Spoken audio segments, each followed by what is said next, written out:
What was the deal between him and Edgar? Edgar. Sure. The connection comes to you like a splash of cold water. Dark, cold water. 20 years ago, when you met Edgar, the Clares didn't run the Union yet, did they? Huh. A sputter from the old man. He acknowledges it. Here we go, a twist behind the dark band. Who did? That bourgeois cow, Tiffane Holly was her name. He narrows his eyes. Licked the rich man's hand every time he came down. Never seen a labor leader so hot on mutual cooperation. And money. She really liked that too. That Holly was a real bridge builder and deal maker.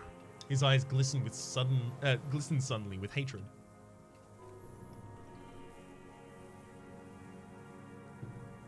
Bordering on sentimentality, it drips out of him, tempered by something familiar to you, a familiar rage.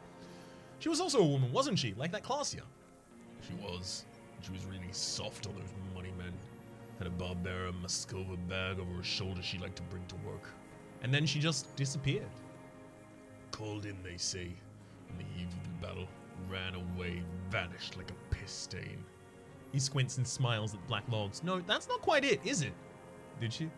The lieutenant feels it too in his black gaze. They say her daughter called in, not her personally. But that wasn't really her daughter, was it? No, I guess it wasn't. You could swear you see the embers glow again under his eyes on the dust. Edgar had someone make that call. Why is that, Mr. Dross? She couldn't make the call herself. Here it is, the bend in the river. Why? Because she was dead. Just say nothing.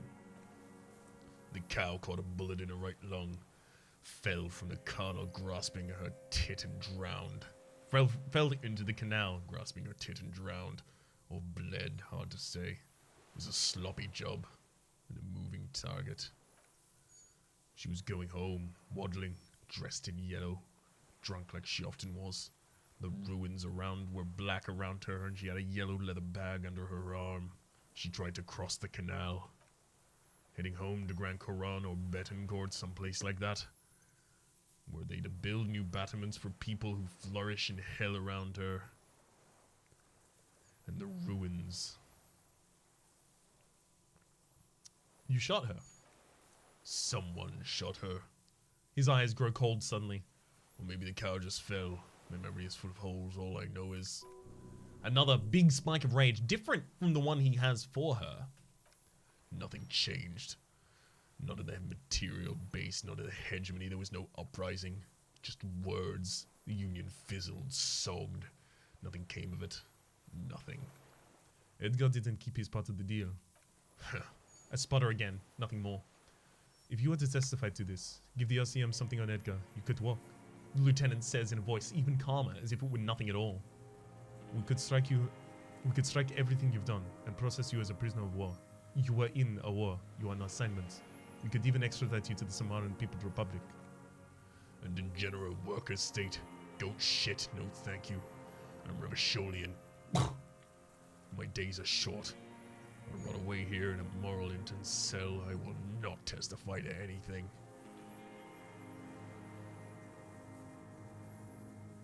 But you did do it. I saw it happen and I liked it. That's all I have to say. I didn't live and fought for 40 years to end up a collaborationist. I've heard it on Channel 8, 40 AM, Radio Revachol late night. Everyone is a blubber in this world. Everyone betrays everyone. They're all locked up for betrayal. The best ones, the ones with heart, were slaughtered, trampled. He looks at the city. The same old freezing hatred. There's plenty here to work with once it's in custody, and the lieutenant knows it. He gives you a little nod to proceed. The blood-drenched Sucreant in her boat. What is a Sucreant?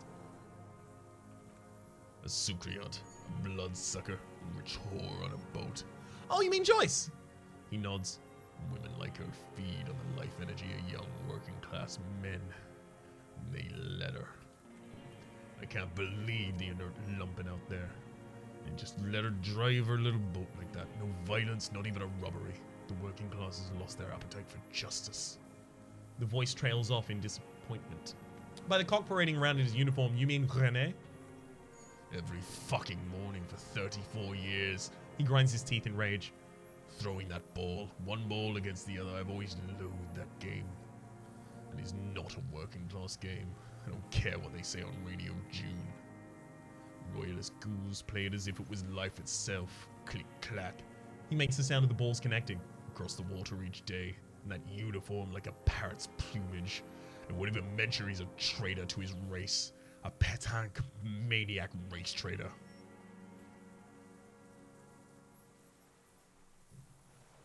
I don't know about... I remember him. He points to his black eye. I remember him from La Noche. Not him personally, his make and model. There were tens of thousands of them. I thought we took them all out before the liberals came to their rescue. We missed one. With a shaky finger, he points towards the city. Towards the crater near the plaza where the lonely pine tree stands. That one. There doesn't seem to be a single person under the pine today. Not even Gaston alone. There's no one there. Fat and plump like a pheasant. He doesn't hear you. Just begging to be popped off. A grin stretches across his face and he says very softly, "Please, Mr. Tross, shoot me." He whispers with such a predatory hunger it borders in longing. You'd like to kill him? The smile lingers. Not yet. I like to look at him strut around, place the crosshair on his medals, right on his face, and just fiddle the trigger. Think about it, let the bonbon melt in my mouth. Save the tweets for later, the lieutenant asks cheerfully. He is one juicy bonbon, that one. A real treat for the black day, the blackest, when I put that gun in my own mouth. I think, no, don't waste it. Put this lead in that coq Rene for the boys he killed. And then I look at him throw those balls and I suddenly feel... He lets out a wistful sigh. Better. I even hid one bullet so I'd always have one for him. The lines on his face straighten as he looks to the island. Looks inland. Haven't seen him around lately, strutting about. Must be down with arthritis. Hope it hurts like hell. I hope he sweats blood. Rene is dead. He died of old age a couple days ago. No. Yes. The old communist looks at you, his blackberry eyes shaking in disbelief. I waited too long. I waited too long and now he's dead. I'm sorry, Mr. Toss. The lieutenant says softly. I understand you knew him for a long time. We're all dead now. He just shakes his head. Fuck it. If he really wanted to kill him so bad, he would have done. There must have been 1,000 black days on these islands, his health ailing. You had 1,000 chances to kill him. I blew them all. What does it matter now? He's gone. Ancient dust. He's reminded of himself. The same hatred, the same... You try to think of something else, but no, it's just hatred. You cared about him? A little flash of anger. All human beings care about each other. I cared for seeing his head explode, and now the... God damn this world. I'm sorry. Fuck you, the old communard says, staring at the ground, seemingly to the island you're on. Are you okay, Mr. Dross, to go on? You think I haven't seen people die? It's all I've seen them do, fucking die. All the other plans we had to love, to colonize the Pale, is all fucked. He's not okay. This is just another black day in a row of black days. Something strange is keeping him together, making him endure. Glad we talked about this. Now. Glad we talked about what? Another erratic gesture. He's trembling. I want to talk to you about the people... ask again about the people you don't like. No, I don't want to go back to that. Alright, that's the best composure I can roll. I'll roll it.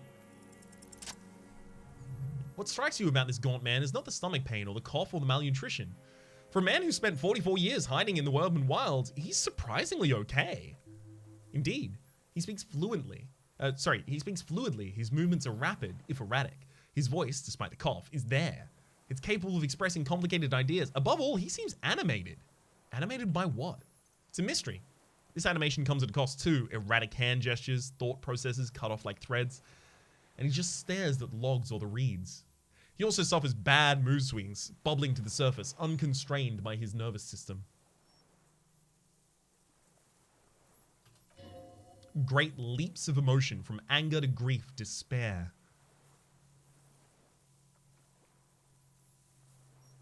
Wouldn't a foul temper be a byproduct of his life? Perhaps. But this seems more than that. The inner turmoil takes unexpected turns as if forced on him in some way. In summary, you sense an underlying neurological disorder. Dementia? You've seen demented people before. This feels similar but different. When his thoughts move, they're lucid, keen even, not senile. Mr. Tross, are you okay? How's your memory? He waves his hand, chasing something that's not there. No, I'm not okay. I shit blood and I'm surrounded by insane people. There it is again, erratic hand movements, bouts of rage, and the stomach thing too, of course. Joseph Liliovich Dross, you're under arrest for the murder of Colonel here in Martinez. What? The old man's eyes fill with a sudden, unexpected terror at the words. But you said I would be taken to the... This terror is the sum of all the uncontrollable movements and mood swings he's been exhibiting. Your welfare rights have been suspended. Information provided to the officer on the scene will be used against you in your prosecution. You'll be given legal counsel within 1 week, and you must face court in 44 days. Do you understand? Do you understand? But... Kim, he's afraid. No, I don't want to. I have to stay here. He looks at the reeds, eyes submerged in growing terror. He's sweating. Beads are forming on his forehead. Your confirmation is not required, sir. The lieutenant turns to you. Now, onto the boats. First, does it have room for 3? First say, does it have room for 3? Not really. He shakes his head. We could escort him to the pier. And then either one of us could take him inland while the other one stays here, But then who watches him while you're coming back here? Who watches him while I come back for you? You come back for me? How about I go ahead and send the boat back for you? What is this farce? He looks around with strange desperation. This is a fucking farce. I can't. Lillian, you can ask her, maybe? Maybe you could just ask the net picker to watch him? This is no harmless old man. The lieutenant shakes his head. This fucking world. He stares at something, who knows what, in the dust. This world, what is it? No, listen. Listen now. Oh, thank heck. There it is again, to your north. As it has been since you'd come to the coast. The reeds whisper, stalks rubbing against each other. But then, in the middle of it, what? Something completely different.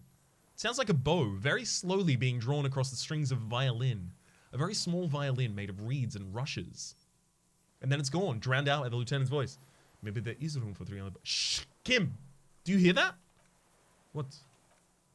What are you talking about? Is this... The old man's voice drowns in a sudden gust of wind. Really, Your skin crawls.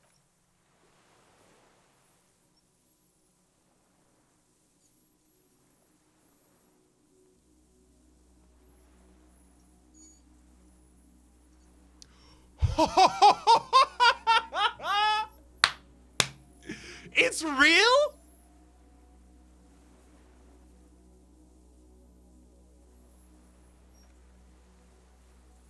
Insulindian phasmid. All right. A delicate tangle of arms and legs unfold from the reeds, limb by limb, to then just stand there, moving its scythe-like arms in ghostly silence. Blink. It's still there, an unfolding mechanism of reed-like chitin, hovering in place. What is that? Point to it. The old man looks at you and then the reeds, then at you. What are you talking about? The giant stick insect. He looks confused. There's nothing there. The stick insect is over 3 meters tall. It looks straight at you with its tiny pinprick eyes and its grotesquely small head. You feel your legs shaking under you and your gun hand move to your holster. But you don't have a gun. There is! I can see it! Tell me what you see, damn it. I can't make out one small thing in the reeds. Kim, can you see it? I can see it. 4 simple words, thank God. If he can see it, then you're not insane. But that means... it's really there, spinning slowly in absolute silence, its limbs long and slender. Be very, very careful. The lieutenant whispers, then takes a step towards the giant arthropod.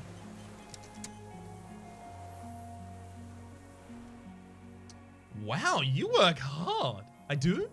Oh yeah, you hustle. You're a provider. It's tough out there, but you keep it real and provide. I guess I do, yeah. Oh yeah, like a horse. A workhorse for hard work. What hard work do I do exactly? Look at yourself. You're a human pedometer. You must have walked 20,000, 200,000 steps down cracked asphalt, mosaic, sand, and linoleum after you re-emerged. This is a sign of a hustler who never gives up. The world is harsh and people are evil. You didn't make it that way. And you won't let it break you. You ride. I fucking ride till I die, bitch. That's what it's like. Life and death. You got gills on your side, baby. Got those black papers with the faces of the innocents on them. You bring in the Franco Negros and the Solas. It ain't easy, but you do it day in, day out. You didn't make the rules, but you won't lose. You're a cop and a sprinter and a money printer. Can't say I didn't make Silent Guy give you some of his money either. Can't say I didn't make Silent Guy give me some of his money either. Can't say that. You shook him. You're a killer. You're a shark. You can say that I took some money from the manana guy too. You didn't log that in as a donation either. You don't log any of that shit. You're a straight rider. Oh, and there's pawning stuff off to the suspicious Roy guy. Yeah, you're in the sales business. Shake him for shit and then pawn it off, law officer style. This is this is asset forfeiture. Guess I've made some gills, sure. Sure. And hasn't been easy? Has it been easy? Is life easy? Have you not gone into cardiac arrest? Are you not about to have an anxiety attack or shoot yourself in the mouth? But you still hustle 24/7, ride or die. Now ask yourself, are you rich? No, I'm actually not. That's right.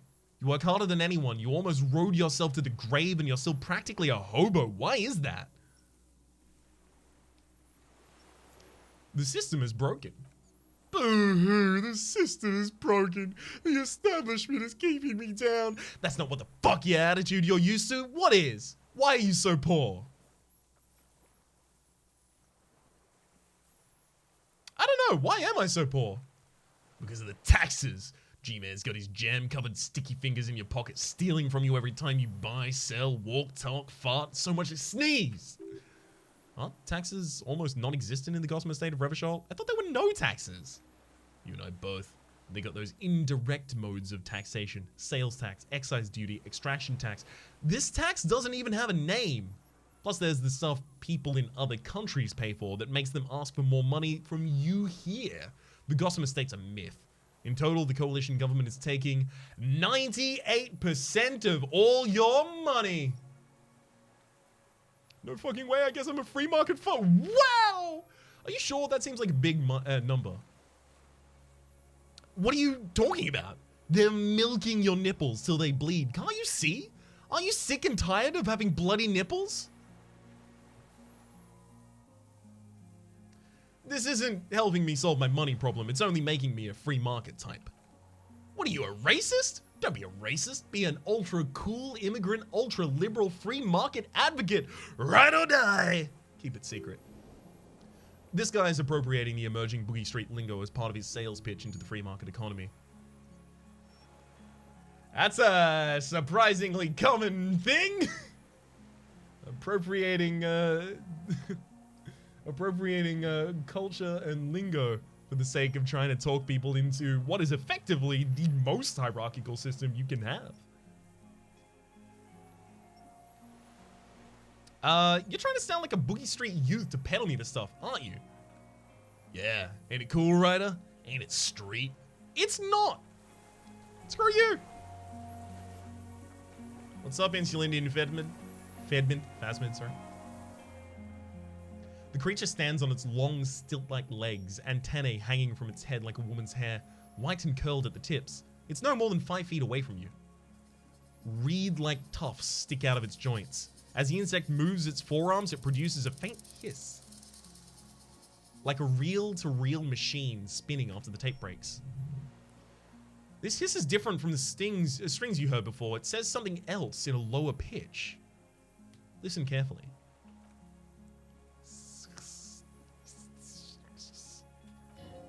You smell...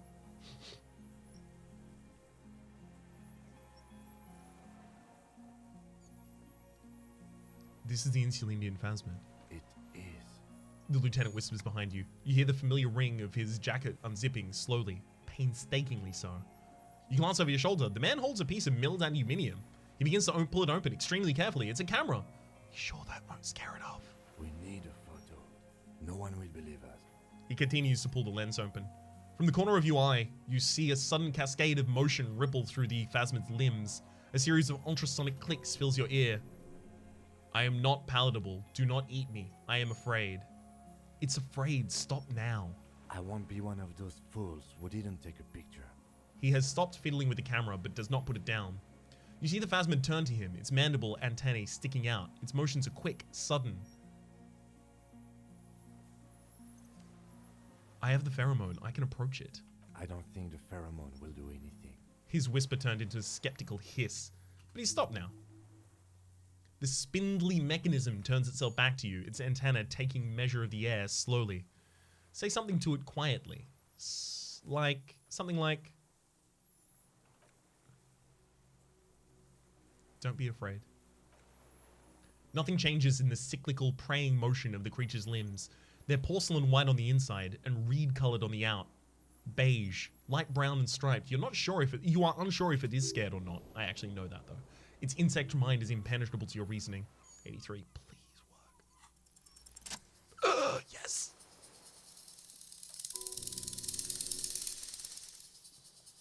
Slowly, with your breath held, you take 2 small steps towards the phasmid.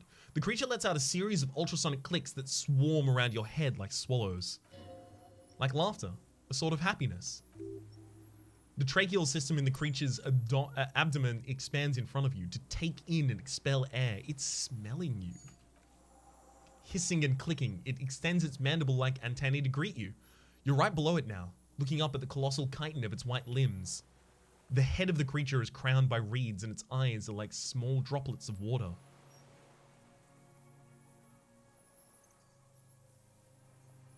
I'm going to raise my hand slowly. The insect stops its stridulation, seeming to observe you. Below its crown of reeds, little pinprick eyes detect motion, glittering. The world stands still around you. Suddenly there's silence. No, stop, be afraid. Not gonna listen to you. Raise the other hand too. As you do, the invertebrate comes to life, its limbs moving independent of each other, as if each has a mind of its own. They're white like stalks of porcelain knitting above you, praying to you.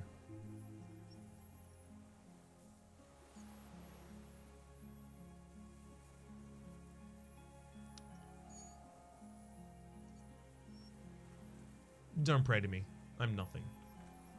The reed creature does not stop at stridulations. It towers above you, parting the reeds it emerged from.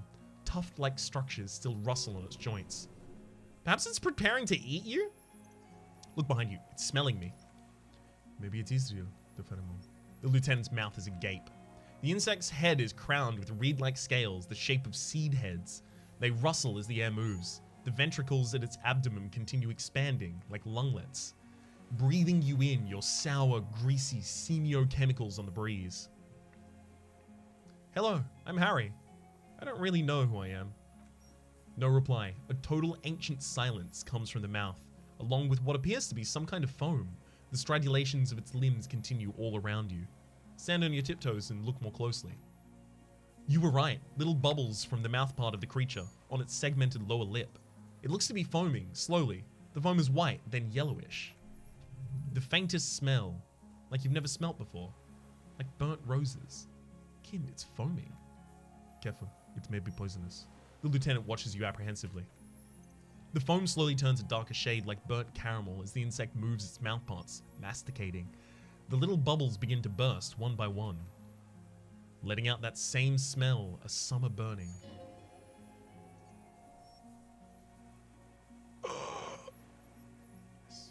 Apricot blossoms, white blossoms erupting, a sensation like cold hands on your face. Tell me, what are you doing? I've got +1 for Spoked and Hangman and +1 for knowing about Parthenogenesis. I exist.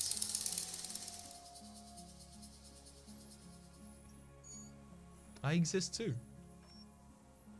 Tell me what it's like for you. I'm ill. What is your illness? I'm ill in my head. I'm insane. That's how it is for me. I am not. There isn't a central nervous system in my head, only mouth parts for eating wetland plants. Now I will tell you how it is for me. For me it is a series of half-lit images, a kind of darkness being intruded upon, transient, dim, moist. Intruded upon? By what? Shapes of plants and animals, and internal sensations. A swarm of sounds, tiny vibrations on the inside of my forearms, all speak of complexities totally beyond my understanding. I am at the end of a narrow funnel, weightless. So light it only feels like something to be me. In truth, perhaps I'm nothing. I certainly don't have a soul. If I did, it'd never ache.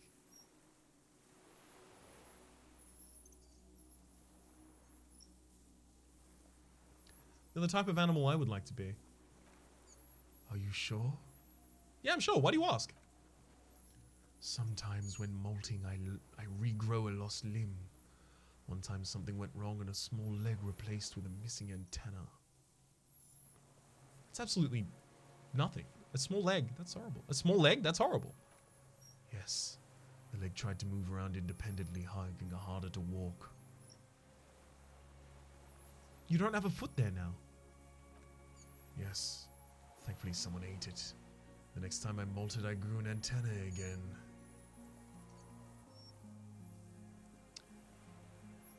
What exactly are you? I am an unknown species of the order Phasmodea, endemic to the insular Indian Isla. For the last 350 years I've hidden in plain sight, masquerading as the leaves, molding, cloning myself, unfolding at night to play with trash bins and boys. It may have unknown, dangerous biochemical characteristics that help it maintain its camouflage. I went unnoticed by the first settlers and the land surveyors of the suzerain, and also by the soldiers of the revolution and the officials of the occupation. Even the Seminoles Islanders who came here first but did not stay have not seen me. I have stayed hidden through 4 forms of government and 2 scientific revolutions, until I was accidentally discovered by a detective of the Citizens Militia of Revachol, District of Martinez, March 15-1. I am a detective. So am I. I was born to detect sucrose rewards and semiochemicals. What were you born to detect?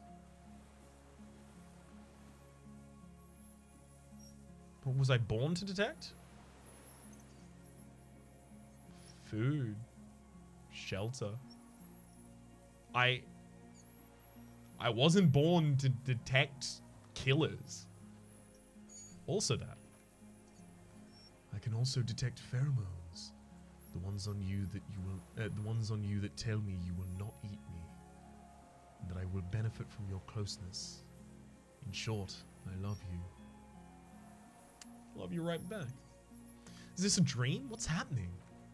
No, you are awake. I am real. Light is forming me. This is real. Where does this all come from? All of this, all around us, the world. Not even the birds know that. Not even the water lilies. Then all we can do is beat our fists against it, day after day, with no answer? You can also eat it. If it's a leaf, you can put it in your mouth. Yum yum. Or a reed. Wait, so you look like a reed and you eat reeds? Yes, they don't mind. Have you ever accidentally eaten another reed, Phasmid? Yes. I once cloned myself and ate the little ones. It was winter and I woke up at the wrong time. It was an accident. Are you poisonous? Yes. I don't have a startle display, so I use neurodegenerative alumone to aid in camouflage. Don't worry, it's only destructive over long periods of time. So that's what's corrupted the mind of this guy. The deserter, he's been here for a long time. Are you the miracle? No. You are the miracle. How? The moral of our encounter is I am a relatively median life form, while you are an extreme, all-engulfing madness. A volatile simian nervous system ominously new to the planet. The Pale, too, came with you. No one remembers it before you. The Cneidarians do not. The radial symmetrics do not. There's almost a unanimous agreement between the birds and the plants that you are going to destroy us all. Wait, what is the Pale? It is the nervous shadow cast into the world by you eating away at reality. A great unnatural territory. Its advent coincides with the arrival of the human mind. I don't have that kind of power. You are a violent, irrepressible miracle. The vacuum of cosmos and the stars burning in it are afraid of you. Given enough time, you would wipe us all out and replace us with nothing, just by accident. By the entropy of some sort of a capitalistic system that exploits the earth and manages to kill wildlife in its endless suit for man-made money right up until the world dies. That kind of situation? How? We suspect it will be something like the oxygen holocaust that wiped out anaerobic life 2.6 billion years ago, when organisms started breathing, only much worse. Instead of air, you exhale thoughts. There are no trees that eat thoughts. Worse how? Everything your eyes touch goes back there, behind the nerve mirror. What if you blink? Are we still here? Please don't blink. What if you just misplace us all one day, or forget?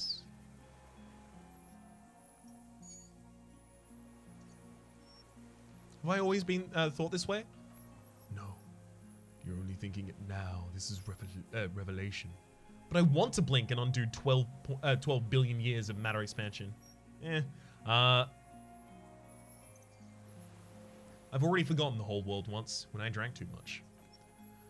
So it's already happening. Soon you will close your eyes and open them to see that none of this ever existed. I'm going to go through Are You the Miracle again and look for a different answer at the end there. What is the Pale? I don't have that kind of power. At the very least, now I know what the Pale is. I'll be extra careful not to blink, Stick Insect. Don't worry. Please be. Or one day, one of you will close your eyes and sigh and open them to see that none of this ever existed. Kim, am I having a violent epileptic seizure? It doesn't look like that, no. What does it look like? You're just staring at it, he whispers. Then I think I'm having a vision about the final fate of mankind. Okay. After a second, the lieutenant asks, is it somehow related to the case? The case? The case is totally meaningless compared to this. I've totally transcended the case. Then we should take the picture, and you should back away from the unstudied species. I have to say goodbye now. I have no more thoughts. That was all. No, there's one more.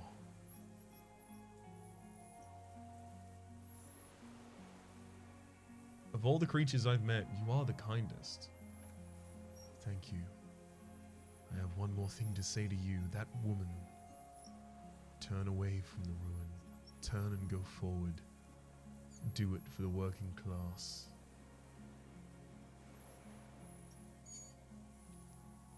I'll try. She was middle class. Doesn't take a 3-meter stick insect to tell you that. Okay, Kim, take the picture. Okay. With a slow ring of metal, the lieutenant slides the lens open and raises it to eye level. There's no change in the insect's motion while it's being aimed by the camera. It remains fixated on you. In 3, the man whispers. His voice is tense. If it moves, you jump back. I'll shoot. Here we go. 3, 2, 1. The shrill flash of the camera cuts the air like a blade of a sword. The phasmid freezes in the bright light, head turned toward the lieutenant. Hypnotized by the flash, it stands frozen before you. I got it. You hear the lieutenant whisper as the creature's shape develops into photo paper on the hand. A polychrome ghost of white streaks and reeds in the sky. As you, a shadow before it, for all time. Slowly reach out and touch the creature's whisker. The great antennae hangs from great height. With your hand shaking, you barely touch the tip of the left whisker. On contact, the chitin curls into a spiral, like the tip of poison ivy.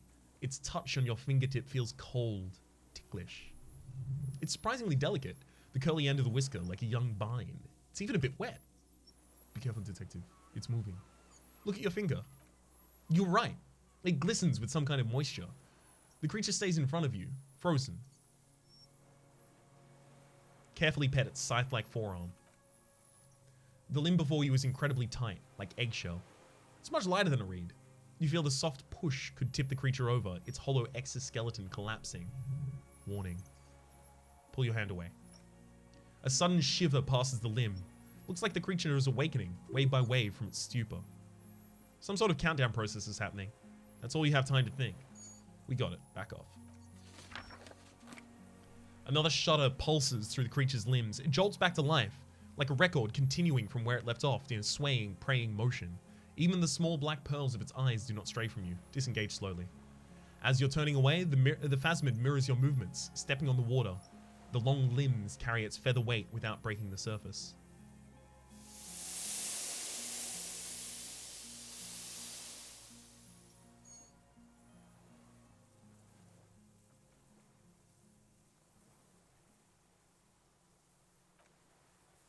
And just like that, it's gone, skating away across the sea's calm mirror like a skipping stone, leaving nothing but circles on the water. And something under it, in its place, in the place it stood, bobbing there among the reeds, a collection of items. It's gone. The lieutenant looks north with his hand raised to his brow. It can walk on water? No. What's that in the reeds? He squints. Looks like a nest of some sort. We should have a look. It can walk on water? Apparently, yes. Like a water strider only. He shakes his head with amazement. I've never seen anything like that in my life. What now? What now? The old man behind you repeats suddenly, his hands in the ash. It's dirty and black, in some sort of a strange semi-catatonic state. I suspect he's not looking so good. We need to check in on him.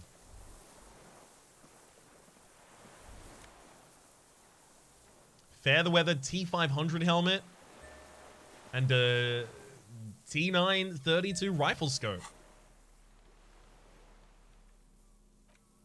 This monstrous-looking, bug-eyed ceramic was in the phasmid's nest. Still has some reeds sticking out of it, and smells of seawater. But it's otherwise wearable, if not exactly comfortable. Putting it on feels scary somehow.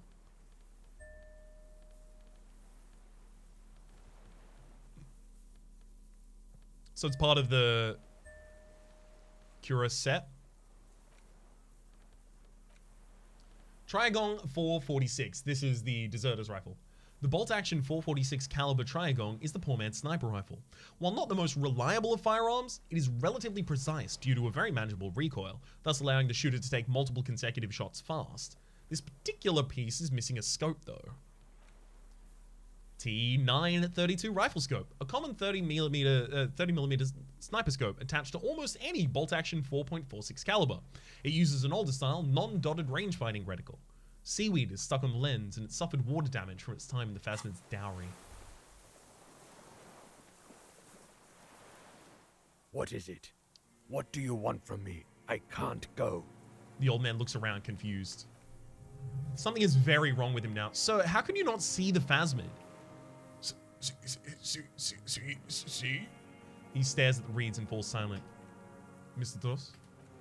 The man does not respond. He keeps staring, black eyes glazed over from bulging in their sockets, rather. His gap-toothed mouth shaking with fear and longing.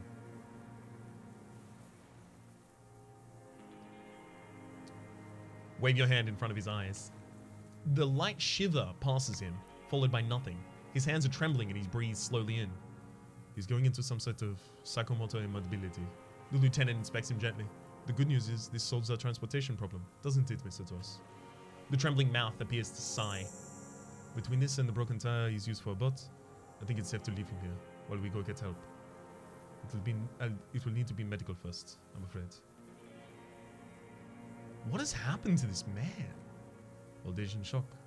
He looks at him and then you. I think it's the phasmid. Yes. The arrest and appearance of the phasmid, the combined stress. He looks at you. But you think it's something more than that, don't you? There's much more. Remember what it said when we spoke. Quite a few things about the health check you did make sense now.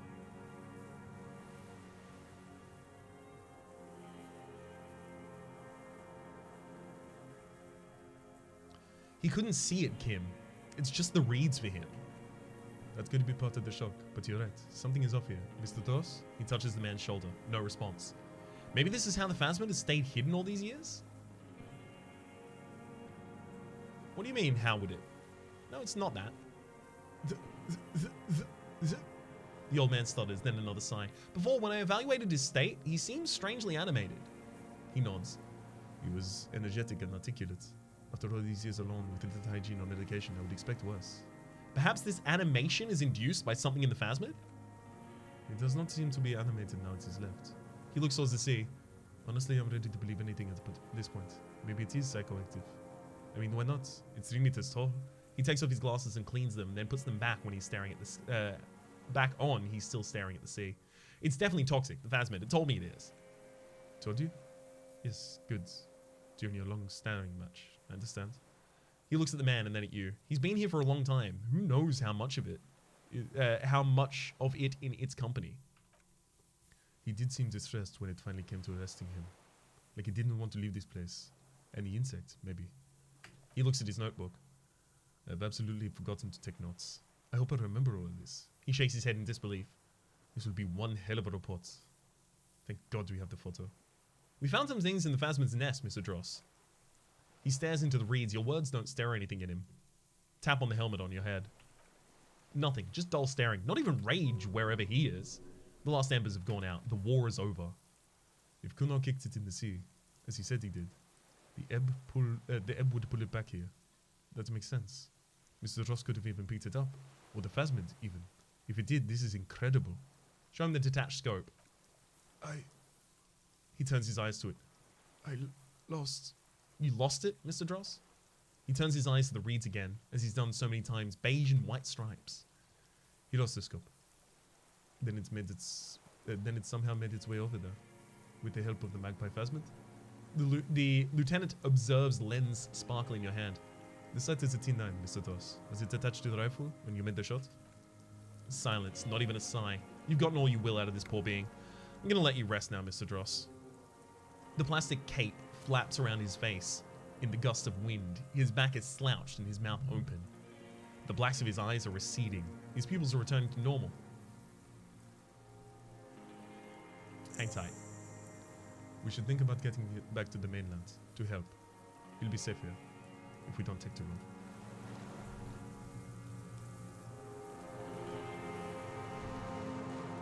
I mean, that's all I really have the ability to do right now, so yeah, let's do it.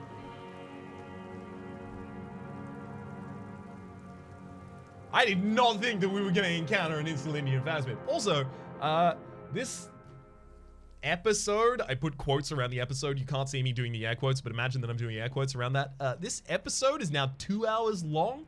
So probably what I'm going to do, and I imagine that you will already know this by now, is split this up into multiple different episodes. I'll just edit them after the fact, which means that they won't have an intro or an outro, but I'm just going to continue playing through until I'm done at this rate, because it constantly feels like game is just about to end. So I don't want to end and start an episode with, my name's Rhapsody and welcome back to Disco Elysium. 5-minute conversation and the game's over. Well done.